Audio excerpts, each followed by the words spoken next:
नमस्कार, मैं हूं रविंद्र जैन और आप देखना शुरू कर चुके हैं सबकी खबर। मध्य प्रदेश में हनी ट्रैप का जो शहद है वो अब थाने तक पहुंच गया है। जी हां, अब आप ये मान के चलें कि थानों में टीआई भी ब्लैकमेल हो रहे हैं और अब इस बात का खुलासा खुद पुलिस कर रही है।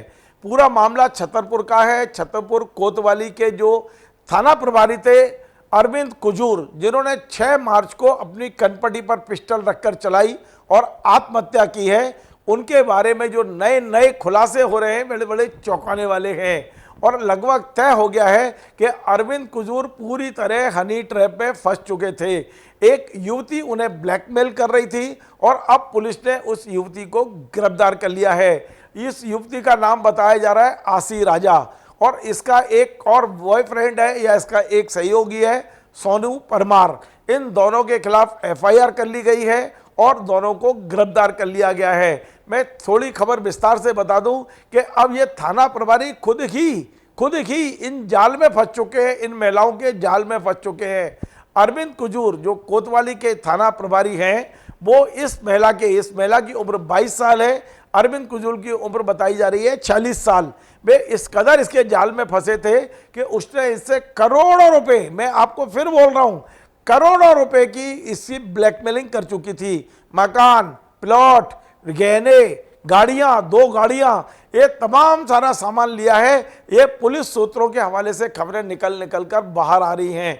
एफआईआर की कॉपी अभी मेरे हाथ नहीं आई है, लेकिन बताया जा रहा है कि छतरपुर में एफआईआर हो गई है और 2 लोगों को गिरफ्तार किया है। इसका एक मास्टरमाइंड और बताया जा रहा है, जो ड्रग्स का बहुत बड़ा एक स्मगलर है, उसका भी नाम सामने आया है, लेकिन अभी मैं नाम नहीं बताऊंगा जब तक एफआईआर होकर वो गिरफ्तार नहीं हो जाता है। तो मैं आपको बता दूं कि अरविंद कुजूर पुलिसिंग कम कर रहे थे, अय्यासी ज्यादा कर रहे थे। दूसरा, अरविंद कुजूर के जिस आवास पे उन्होंने सुसाइड किया था, वहां से 32 लाख रुपए कैश बरामद हुआ। आखिर ये 32 लाख रुपए कहां का था? क्या पूरे छतरपुर में सिर्फ शराब का काम चल रहा है, नशे का काम चल रहा है, सट्टे का काम चल रहा है? क्या उसका ये पैसा था? ये करोड़ों रुपए अरविंद कुजूर ने कहां से दिए? इसके आसी राजा को कहां से दिए? कहां से सफारी गाड़ी खरीदवाई? कहां से स्विफ्ट गाड़ी खरीदवाई? कहां से मकान खरीदवाया? ये पैसा कहां से आया? क्या 2 नंबर की इतनी कमाई कर रहे थे वो छतरपुर कोतवाली में बैठकर? और सबसे शर्मनाक बात यह है कि यदि ये सब कुछ छतरपुर में हो रहा था और शहरी क्षेत्र में हो रहा था कोतवाली में, तो वहां बैठे हुए एसपी साहब क्या कर रहे थे? वहां बैठे हुए डीआईजी साहब क्या कर रहे थे? क्या उन्हें कोई सूचना नहीं है? यदि उन्हें अपने थाना प्रभारी की खुलेआम अय्यासी की सूचना नहीं है तो वो जिला कैसे चला रहे हैं, पुलिसिंग कैसे कर रहे हैं? ये ऐसे सवाल हैं जो आम आदमी को मचते हैं। कहीं ना कहीं ऐसा लगता है कि ये हो क्या रहा है। एक थाना प्रभारी खुलेआम अय्यासी कर रहा है, एक बहुत मतलब कहना चाहिए अपनी उम्र से आधी उम्र की बच्ची के साथ उनको मकान दिला रहा है, उसके साथ घूम रहा है, उसके साथ अय्यासी कर रहा है। फिर वो महिला उसको ब्लैकमेल कर रही है, फिर ब्लैकमेलिंग में उसको गाड़ियां दिला रहा है, गहने दिला रहा है, मकान दिला रहा है। और डीआईजी को पता नहीं है, एसपी को पता नहीं है, आईजी साहब को पता नहीं है, और ये सब कुछ चल रहा है। और उसके बाद में जब वो बहुत ज़्यादा ब्लैकमेल हो जाता है तो फिर अपनी कनपटी पे पिस्टल लगा के सुसाइड कर लेता है। ये छतरपुर का जो मामला है, टीआई का आत्महत्या करने वाला मामला, ये मध्य प्रदेश के कई जिलों में चल रहा है। आपको मैं नाम नहीं बता रहा हूँ, लेकिन आप समझ जाइए, कुछ खबरें आप लगातार पढ़ रहे हैं कि हो क्या रहा है। क्या ये जो पुलिस वाले हैं ये खुद ही अपने परिवार के बजाय कहीं और जिस तरह का हनी ट्रैप पे ये लोग फंसते चले जा रहे हैं। ये मध्य प्रदेश पुलिसिंग के लिए कितनी दुर्भाग्य की बात है।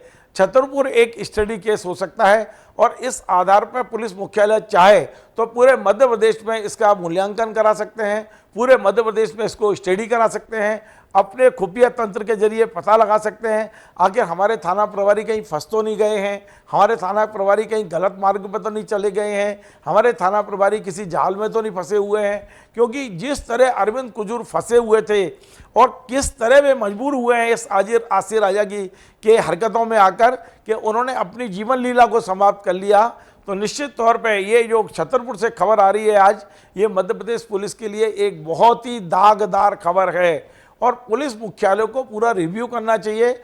मैं कहता हूँ पुलिस विभाग की कल्याण शाखा या कोई बड़ी शाखा की टीम यहाँ से छतरपुर जाए, पूरे घटनाक्रम को स्टडी करे और पूरे मध्य प्रदेश में आईजी डीआईजी को अब नए तरह के निर्देश दिए जाए कि आप वहाँ की ऐसी पुलिसिंग करिए कि अपराधियों के साथ साथ अब थाना प्रभारियों पर भी नज़र रखिए कि कहीं वो फंस तो नहीं गए किसी जाल में। अब आप देखिए थाना प्रभारी खुद ब्लैकमेल हो रहा है और अपनी पीड़ा किसी को बताने के बजाय सीधा पिस्टल लगा रहा है वो। तो ये तमाम सारी चीज़ें जो सामने आ रही हैं, और फिर थाना प्रभारी की इनकम इतनी क्यों? अब मैं ये सवाल भी है कि वो वहाँ कितने गलत काम कर रहे थे थाना प्रभारी, और वहीं बगल में बैठे हुए एसपी को पता नहीं चल रहा था कुछ भी। थाना प्रभारी ने लूट मचा रखी थी वहाँ पर, लोग बता रहे हैं ऑनलाइन सट्टा वहाँ चल रहा था, वहाँ जो क्रिकेट का सट्टा वहाँ सब चल ही रहा था, वहाँ नशीले पदार्थों का काम चल रहा है, वहाँ गैंगें काम कर रही हैं, और एसपी को पता नहीं थाना प्रभारी पैसे लिए जा रहे हैं, और उस पैसे से, उस रिश्वत से वो एक लड़की को तमाम सारा सामान खरीदवा रहे हैं, युवती को। ये तमाम सारी चीज़ें हैं। ये एक बहुत बड़ा एक उदाहरण है छतरपुर का। पुलिस को इस उदाहरण से एक सबक लेने का मौका मिला है। चाहे तो पुलिस इससे सबक ले सकती है, इसे अपनी ट्रेनिंग का पार्ट बना सकती है, चाहे वो आगे सारे टीआईओ के पर नज़र रख सकती है और एक संदेश दे सकती है पूरे मध्य प्रदेश में, कहीं दूसरा अरविंद कुजूर ना हो, दूसरा कोई टीआई आत्महत्या के लिए बेबस ना हो। इस तरह का प्रबंध तो करना चाहिए। ये बात सही है कि इन दो की गिरफ्तारी के बाद अब वरिष्ठ अधिकारियों पर उंगली उठ रही है। मैंने खुद कहा है कि एसपी क्या कर रहे थे, डीआईजी क्या कर रहे थे, आईजी क्या कर रहे थे, ये निश्चित तौर पे इनकी जिम्मेदारी है। ये वरिष्ठ अधिकारी एसपी सीधे सीधे इन्वॉल्व रहते हैं, उनको ज़्यादा नज़र रखनी होती है। डीआईजी भी उसके पर्यवेक्षक करते हैं और आईजी भी पर्यवेक्षण करता है। आईजी डीआईजी इन लोगों को सबको इसीलिए तैनात किया जाता है कि आपके पास अनुभव है, आप पूरे जिले पर नज़र रखें, कोई ऐसा काम तो नहीं हो रहा है। लेकिन पूरे छतरपुर में जिस तरह के अपराध हो रहे हैं, जो सूचनाएं भोपाल तक हमारे पास पहुंच रही हैं, वो डरावनी हैं। मैं फिर शब्द बोल रहा हूं, छतरपुर में जिस तरह के अपराध हो रहे हैं वो बहुत डरावने हैं।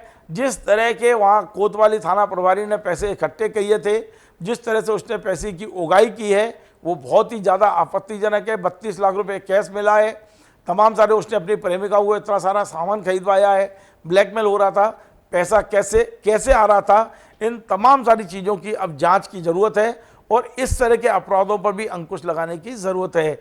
आपको हमारा ये कार्यक्रम पसंद आए तो आप इसे शेयर करें, लाइक करें, कमेंट करें।